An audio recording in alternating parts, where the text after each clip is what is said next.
Book of Numbers, chapter 1. We are now going to start this book of Numbers today. Book of Numbers has a lot of stories, a lot of interesting things. I want you to remember two verses in the book of Numbers. Very, very important. The numbers are chapter 14 verse 45 to chapter 20 verse 14. You see the range? Chapter 14 verse 45 and chapter 20 verse 14. The reason I say these two verses are important is, you remember Israelites were in the wilderness for 40 years. Now when they were in the wilderness for 40 years, where were they? Were they traveling all the 40 years all the time? No. So between chapter 14 and verse 45 and chapter 20 verse 14, you find 38 years passed.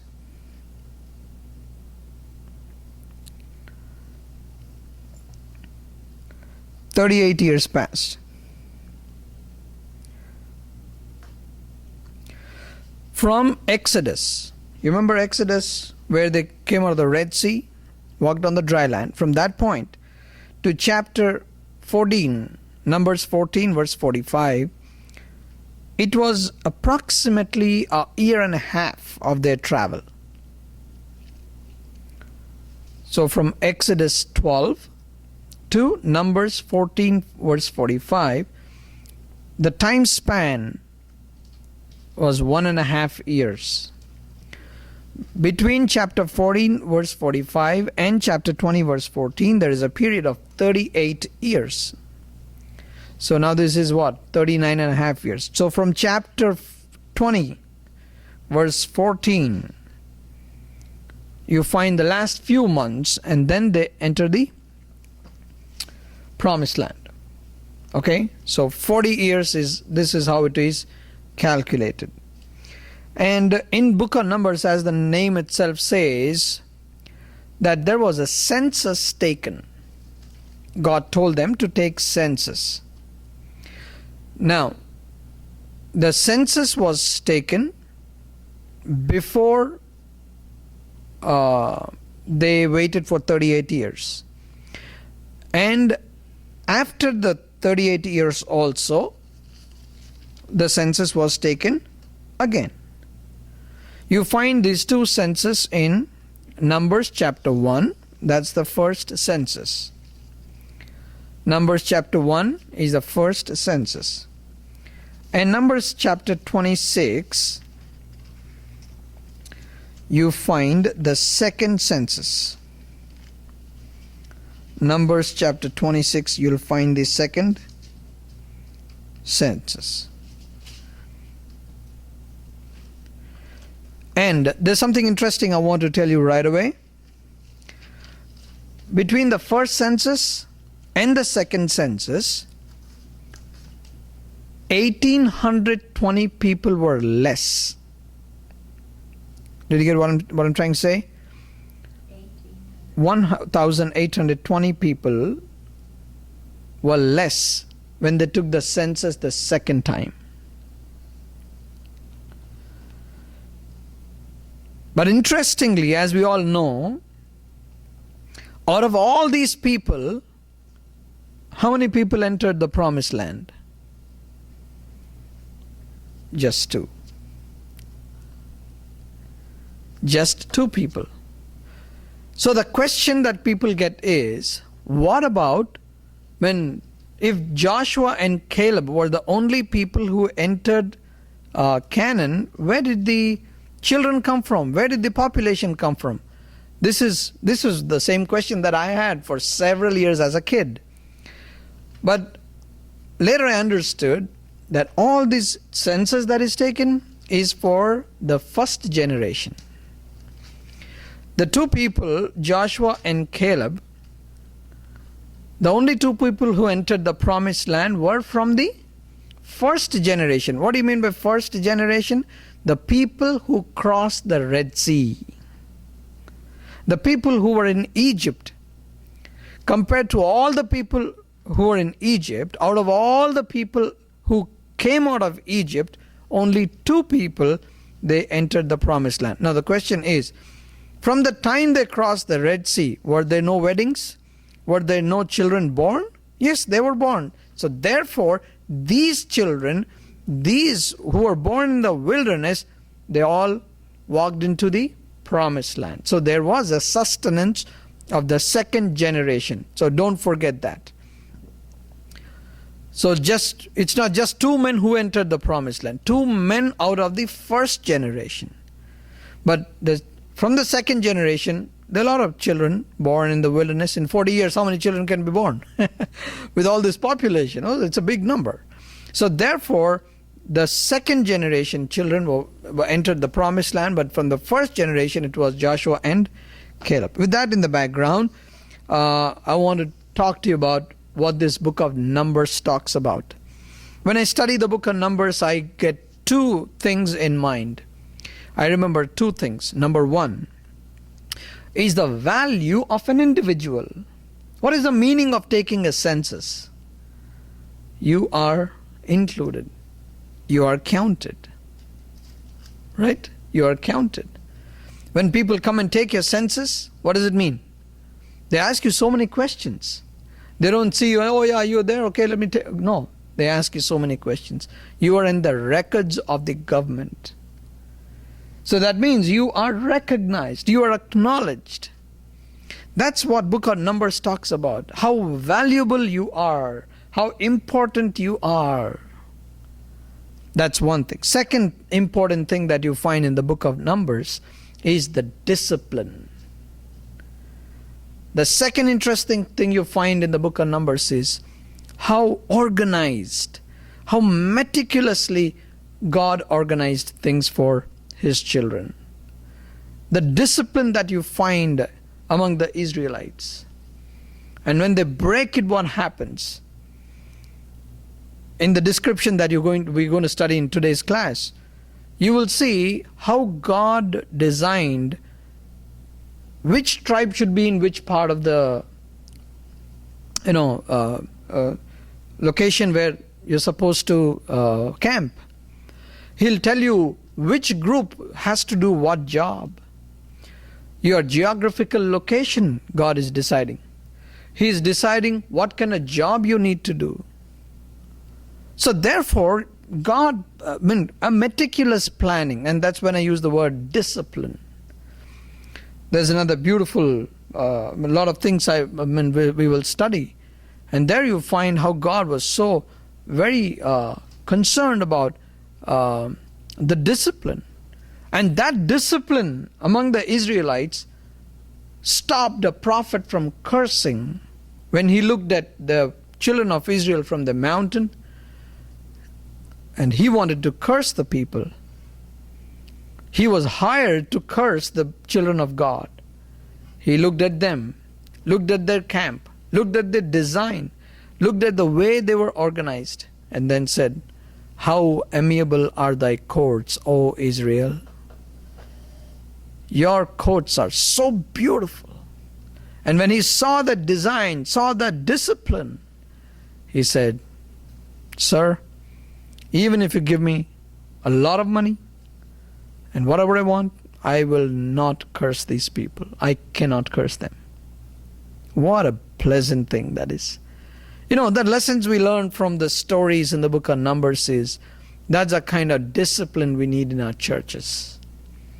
That's the kind of discipline we need in our homes, in our individual lives. So this is where book of Numbers is all about. Wonderful, lot of stories that happen here. So let's start talking about the book of Numbers, chapter 1. Numbers chapter 1 and verse 1. Then the Lord spoke to Moses in the tent of meeting in the desert of Sinai on the first day of the second month of the second year after the Israelites came out of Egypt. Did you see that?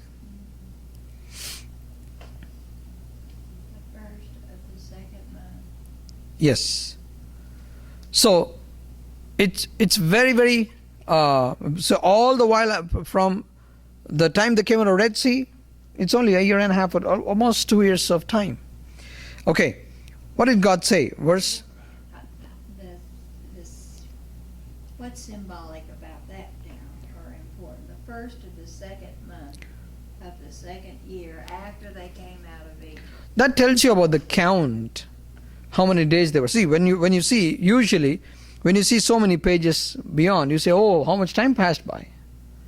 But here it makes you, it's clear to you that so many pages passed by. These are all the commands that was God was giving to Moses. But now here you start the journeys.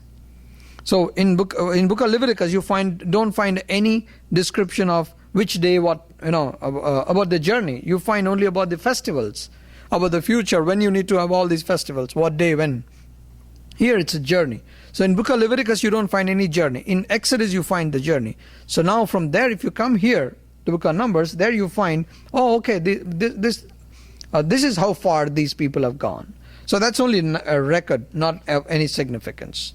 Probably took them a year and a half to build the temple and build the tabernacle and all the things that went into the tent of the meeting. That was right after they came out of Exodus, but before Leviticus, before this time in Leviticus, wasn't it? Yeah. Now they've got the instructions. Nothing. They have not built it yet. Yeah, because it says here, Lord met Moses in the tent of the meeting. Yeah, the tent of meeting. This is what we need to remember. Okay, good thing you brought. Let's hold on to that thought, Okay. and we will try to also see. They're still moving. They're moving, and I'll explain to you what the tent of meeting is. Okay, tent of meeting is.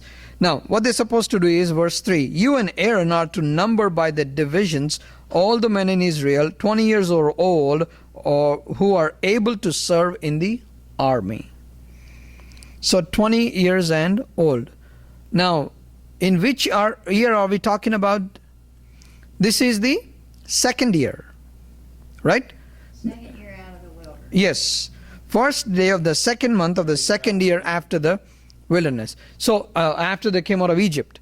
So if they were 20 years old, 2 years later, when they crossed the Red Sea, they must have been 18 years old. So if they're 18 years old, are they from the first generation or from the second generation? They're from the first generation. The first generation, they're people they were in Egypt. See, this is the difference. When you call the first generation, it means they should have been in Egypt. When you say second generation, they were on the other side of the Red Sea. They were never in Egypt. So they were born on the east side of the Red Sea. They were not in Egypt at all. So when you're counting people now who are 20 years old, it means to say these people were 18 when they were in Egypt. So they were born in Egypt. So they are the first generation people. So the census that they're taking here is of what? The first generation. Okay? So therefore, he said you must pick up these people. How do you do the census? Moses, are you going to call everybody come through this line? No. You're going to appoint some leaders. He got this idea from his father-in-law. His father-in-law said, you have to go with a principle called the division of labor, decentralization of power. You have to authorize some people, make them leaders of small numbers, of 10s, 20s, 10s, 50s, 100s. That's how you make it. So therefore, it becomes easy for you. So therefore, these leaders were chosen. Verse 17 says, Moses and Aaron took these men whose names had been given, and they called the whole community together on the first day of the second month. The people indicated their ancestry by their clans and families, and the men 20 years old or more were listed by name one by one. Did you see that? I would say, if you want to underline, what you should underline is listed by name. Listed by name. Everybody was included. You see that? Everybody was included. So starting with Reuben, verse 20.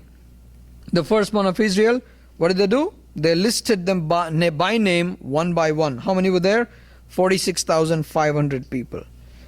From Simeon, verse 22, they listed by name, one by one. They had 59,300 people. Gad, the same thing, 46,650. Verse 26, Judah, 74,600. Did you? So please watch the numbers also. Please watch the count. From Issachar, verse 29, 54,400. From Zebulun, verse 30, you find 57,400. Ephraim, 40,500. Manasseh, 32,200. Benjamin, 35,400. Dan, 62,700. Asher, 41,500. Naphtali, 53,400. In all these things you find, every place it says they were listed by name. Can you imagine? Now the total came to 603,550 people. That's just men over age 20. Exactly. It doesn't include women and No. children. No. The Israelites. Just say 600,000 came out of, or, yeah. No, no, no, no, Came no. out no. of- No, they didn't. No, It's more than that. yeah. They close to over 1 million people. Yeah. Yeah. No, even more than that. More than that. Even if you include the children there, if it make you 4 times, it's approximately, if it's a family of 4, on an average, it's around 20 million people. Okay? We're talking about a very large number of people there.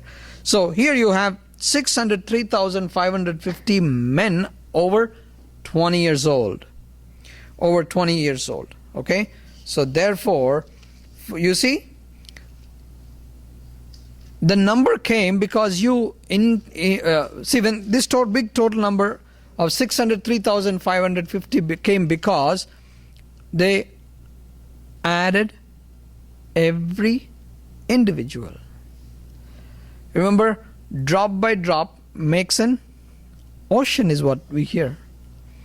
If we neglect the pennies, there are no dollars.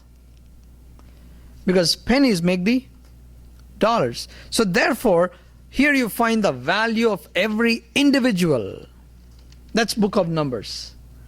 That's where you find the value of an individual. So there were 603,550 people. Now, if you see the names, you don't find the Levites.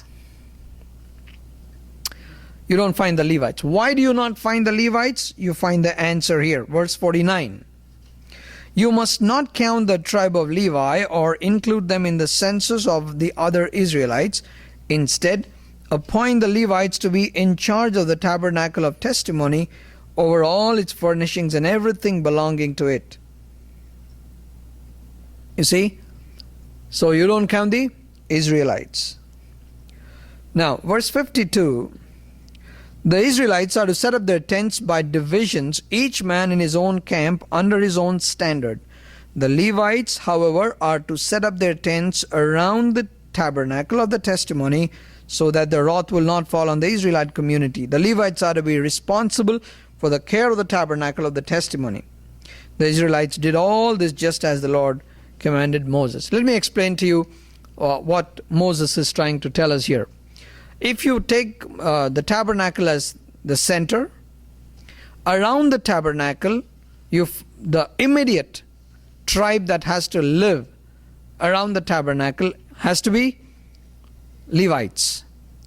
And beyond the Levites, then you have the description of how all these tribes have to arrange their settings.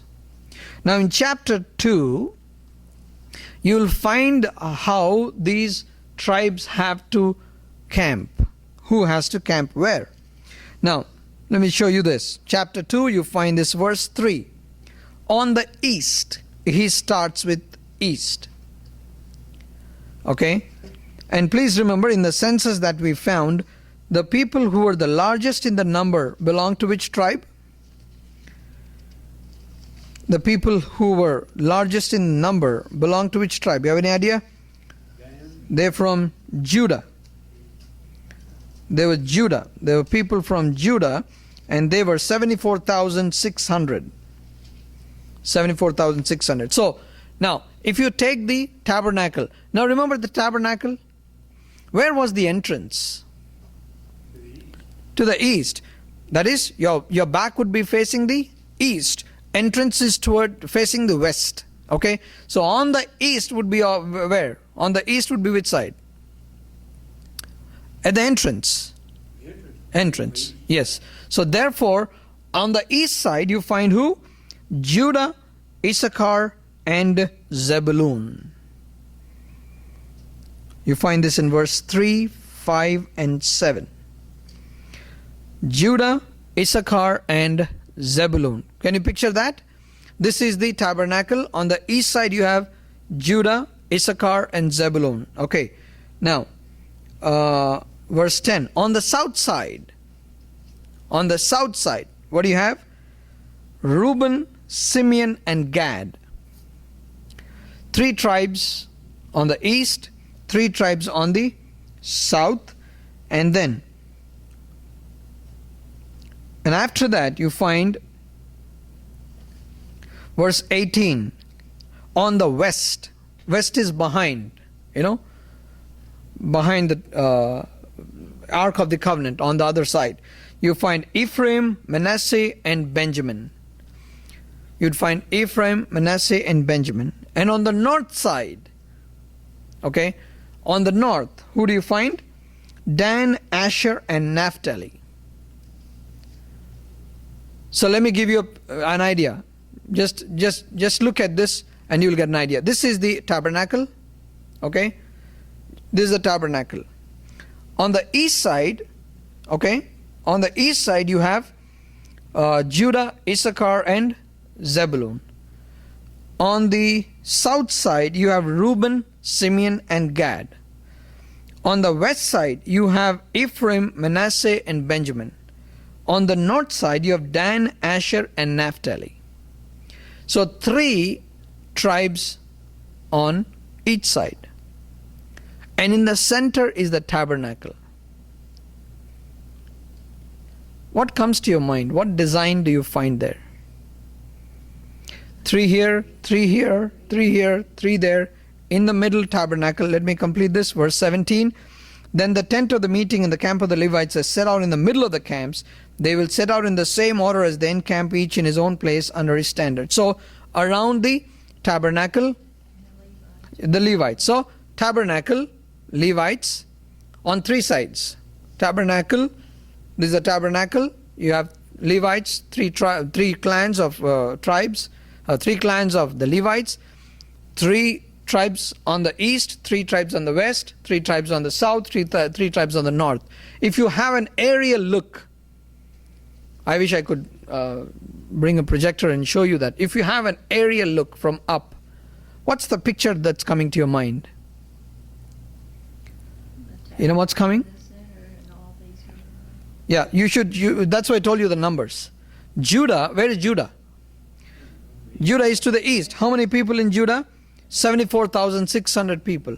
So if you see, the people on the east side are how many? 186,400 people. So if you look at the numbers like this and see the designation of which tribe is where, let me break the suspense. From the top of the mountain, when you look at that design, an aerial look gives you that's in the shape of the cross. Think about it. Tabernacle, east side, more people. West side, 3 tribes. North side, 3 tribes. South side, 3 tribes. A perfect symmetry. From the top, that looks like a cross. I'm just mentioning this in passing. I have a picture of the tabernacle. You want me to bring it to you? No, this is about the camp, how the camp is. Okay? Then, verse 34 tells you, the Israelites did everything the Lord commanded. That is the way they encamped under their standards, and that is the way they set out, each with his clan and his family. Okay? So now, this tells you how they were so organized. Have you seen a military parade? How all these guys, they march. They pull up their legs at the same time. Their hands move at the same time. You know how much practice they need? 3 months. 3 months. I know. I have some friends who used to do this back home in India. And January 26th, there is a big parade in India, in Delhi. They go sometime in the early part of October to start practicing for this, and every day they have to practice till they get that synchronization, till they get that unity. And unless they get this, they keep practicing and practicing every day. Why January 26th? And that's the Republic Day of India. That's our anniversary. Yeah. So therefore, you have to remember that the synchrony, what appeals to the crowd in a church, to the crowd outside, what appeals to the church is that synchronization, that discipline. That discipline. How many people did you hear who said, I'm so disturbed, I think I want to go to a church. If I go to a church, I'll have some peace. I've heard a lot of people say that. They come to the church and say, I want to have some peace, and therefore I want to come there. That's how the church has to be. And these people were encamped in the desert, and God said, this is the discipline you need to follow. Therefore, that's a great lesson for us that we can take. Chapter 3. When you're counting all these people, remember, God doesn't forget the leaders. He doesn't forget the leaders. He's talking about Aaron. Okay? He talks about Aaron. This is the account of the family of Aaron and Moses. So in the multitude of people, remember, God did not forget his servants. When he's talking about all the people. I remember one story where there were 10 people who were crossing the river. So they crossed the river. Once they crossed the river, they wanted to count if everybody made it.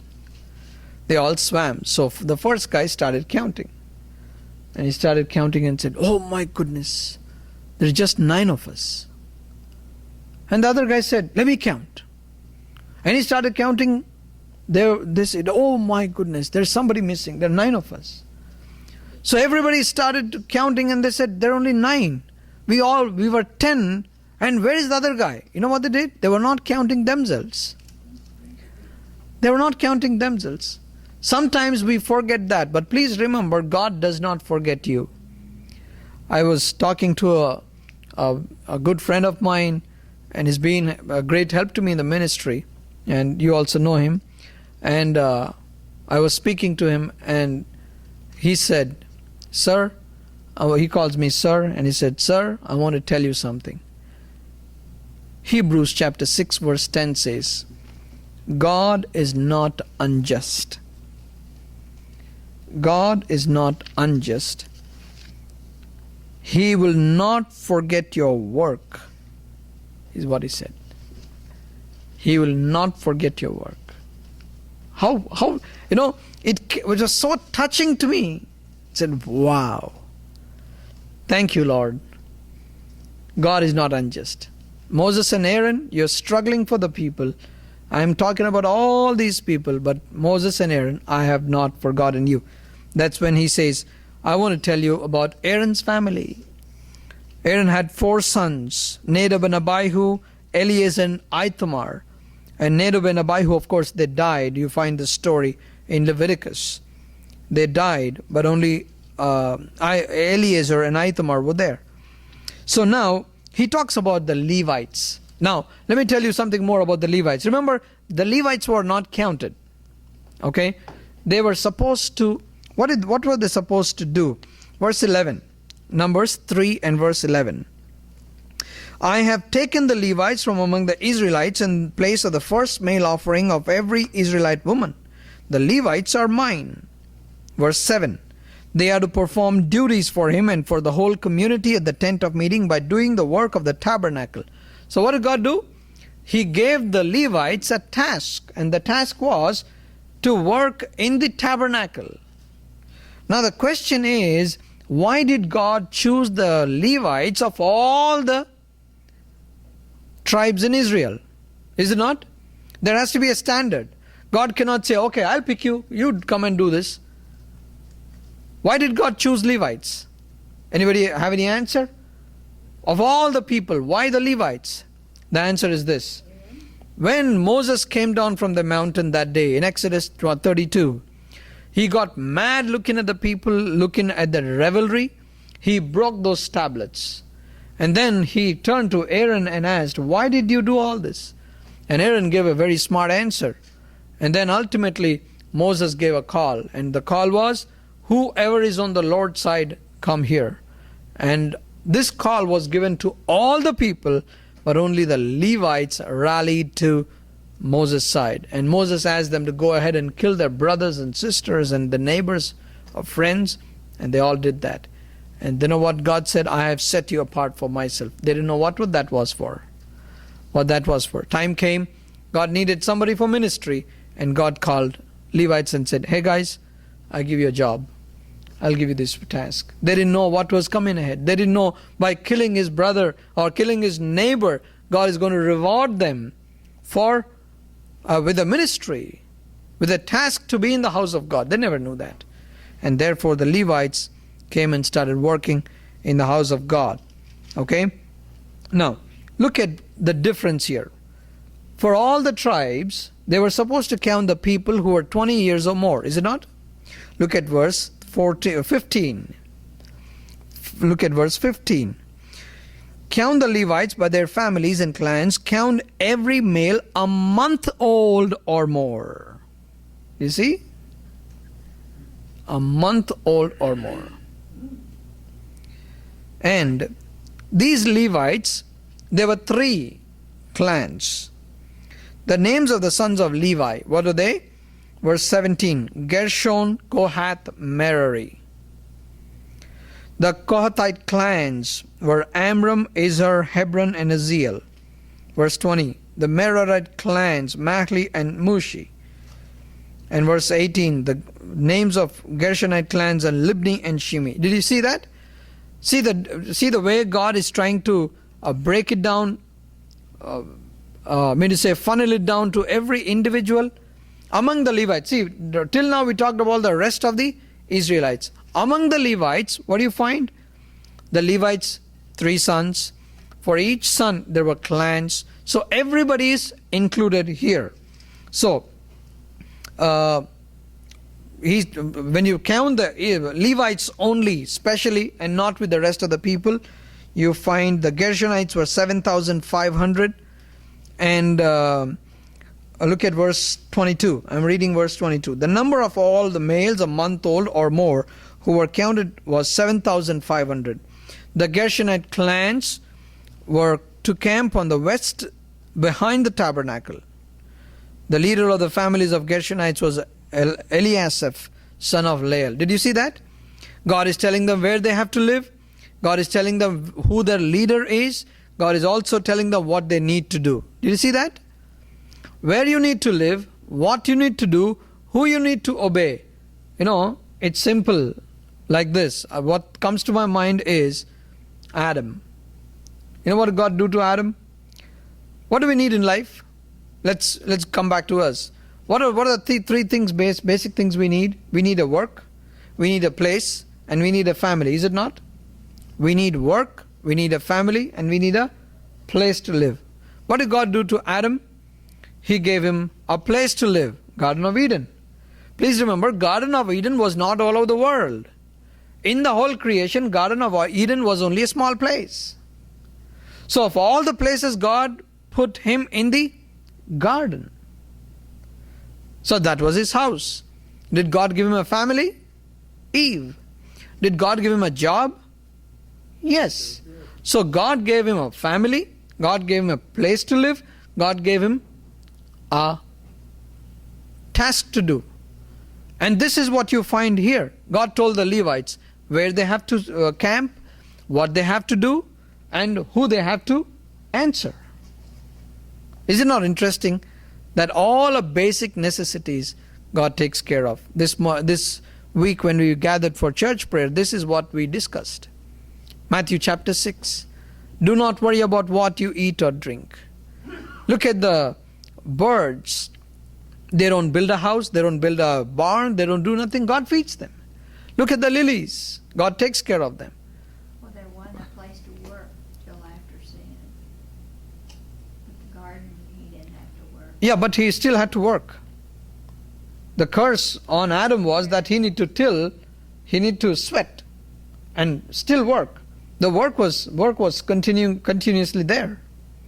Even before sin. Oh yes, he had to till the garden. He had to take care of the garden. So he had a task. He had a task in the garden. And here you... He was married. He had to get ready for it. Okay. So the Gershonites were told what to do, where to live, and where to camp, and who to answer. The same thing with, what they were supposed to do was, you find they were supposed to carry the curtains, coverings of the tent of meeting. You find this in 25 and 26. Come to verse 27, Kohath.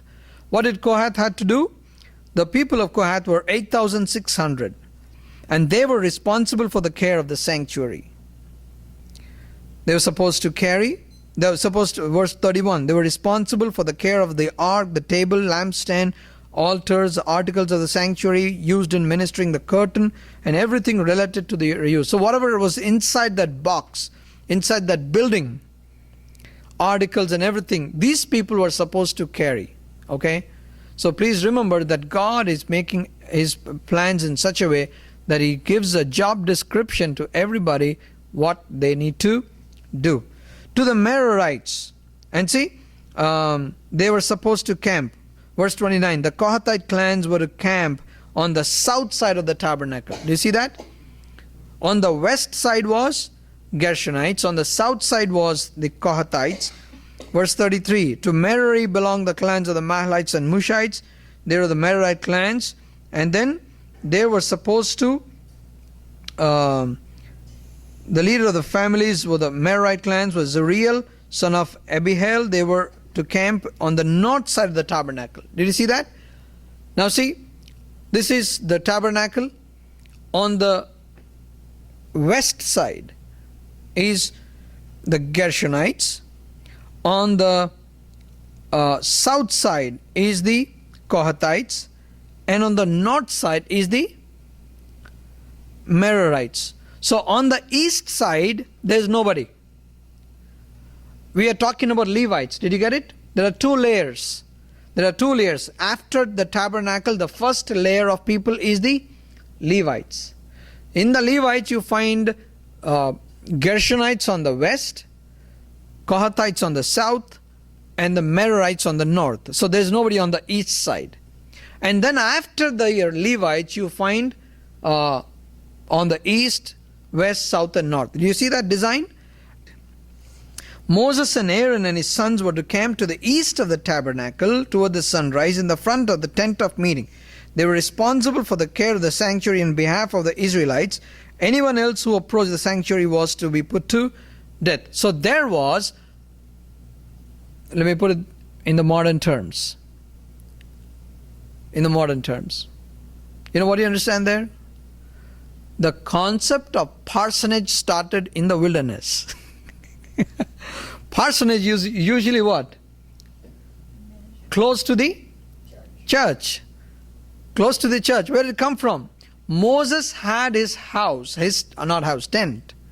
Moses had his tent on the east side of the tabernacle. You get it? Okay. That's where you find. So here you find in front of the tent of meeting. So tent of meeting was the other name for tabernacle, but the Moses tent was there opposite the tabernacle on the east side. So God said what? You are to count the firstborn. The firstborn. Because every firstborn belongs to me. So when you redeem these people, you have to give up the Levites. Now what happened was, there were 273 firstborn more than the Levites. Did you understand what I'm trying to say? They had to count the Levites, a month old and over.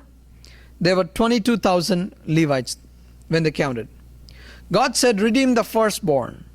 So when they had to redeem the firstborn, because the firstborn among all the Israelites were 22,273, that means 273 more than the Levites. What do you do with the 273 people there? You know, verse 46, to redeem the 273 firstborn Israelites who exceed the number of the Levites, collect 5 shekels for each one according to the sanctuary shekel, which weighs 20 gerahs. Where do we find this? You find God telling them to do this, that they have to redeem the firstborn. In order to redeem the firstborn, you have to do this. You find Numbers chapter 18 and verse 16. This tells you that when there are a month old, you must redeem them at the redemption price set at 5 shekels of silver, according to the sanctuary shekel, which weighs 20 gerahs. You see that? So, to redeem our firstborn, you have to pay how much? 5 shekels. That's what they did there. That's what they did there. Chapter 4. You find in chapter 4 how these people have to move. Remember, the tabernacle was a tent. And now when you have to move from one place to another, how do you move? God is telling them even who should be in the front line, who should be behind. Look at this. Look at verse 3 before that. Count all the men from 30 to 50 years of age who come to serve in the work in the tent of meeting. What is this? Why the 50 years? What happens after 50 years? Yeah? What are you supposed to do after 50 years? If you read Numbers chapter 8 and verse 25, this is what the Bible says. But at the age of 50, they must retire from their regular service and work no longer. They may assist their brothers in performing their duties in the tent of meeting, but they themselves must not do the work. You see how God plans things? You work 20 years, boy. 30 to 50 years. You work 20 years. What do you do now? You retire and you train the next generation. You retire and train the next generation. So, when they move, who are the people who are supposed to take care of all these articles? Levites. Right? Now, God is now telling, among the Levites, how they travel.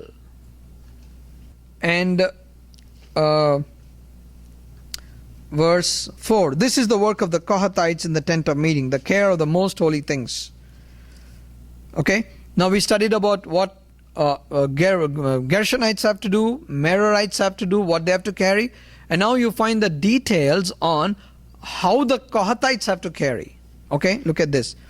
When the camp is to move, verse 5, Aaron and his sons are to go in and take down the shielding curtain and the cover the ark of the testimony with it. Then they are to cover this with the hides of sea cows, spread a cloth of solid blue over that, and put the poles in place. So you find a very common thing if you study this. I mean, we're not going to go in detail with everything, but this is what you find very common. What? Cover this article in blue cloth and wrap it up with sea cows. The skin of the sea cows. Badger skin, otherwise. You know, God knew how to do the packing. Right? He knew how to do the packing. Remember, they're traveling in the wilderness. So these articles have to be protected. So therefore, put a blue cloth. And please remember this. I'm going to show you one very powerful difference here. For the ark of the testimony, for the table of presence, that's the bread, and the lampstand, and the gold altar, and the gold altar. That is from verse 4 to 11. You find 4 articles, right? Okay, just look at me. How many articles were there in the whole tabernacle? Let's count. Ark of the testimony, Ark of the covenant. Then if you come to the holy place, 3, right? table of shewbread, altar of incense, and candlestick. Right? These are 3. Then when you come out, you find laver. Then you find the bronze altar. So 1 plus 3 plus 2. 1 in the most holy place, 3 in the holy place, and 2 in the outer court. So 1 plus 3 plus 2, 6. Okay, now listen to this very carefully. The first 4 that you find, Ark of the Testimony, table of presence, lampstand, and gold altar, they have to be covered in blue cloth. Okay, they have to be covered in blue cloth. Now look at verse, and blue cloth, and then cover it up with the sea cows of the badger skin. Verse 13. They had to remove the ashes from the bronze altar and spread a, what color is that? Purple. You have to spread a purple. For bronze altar, you need to use what? A purple color. You need to use a purple color. Now, how many articles have you seen here? 5. You've just seen 5. I'll tell you the beauty. The laver. The what? The laver. Oh, The laver which you use to pour water and then wash. The description is not given there. It means to say, what I understand is when the description is not given, what do you mean? Anybody can pick it up and go. You know what the laver symbolic of? Cleansing. it's called. Cleansing. That's what gives us. What does laver do? It gives us cleansing. And there is no description about who should carry the laver. And please remember verse 15. When the camp is ready to move, the Kohathites are to come to do the carrying, but they must not touch the holy things or they will die. So there is a difference between the priests and the Levites. Okay?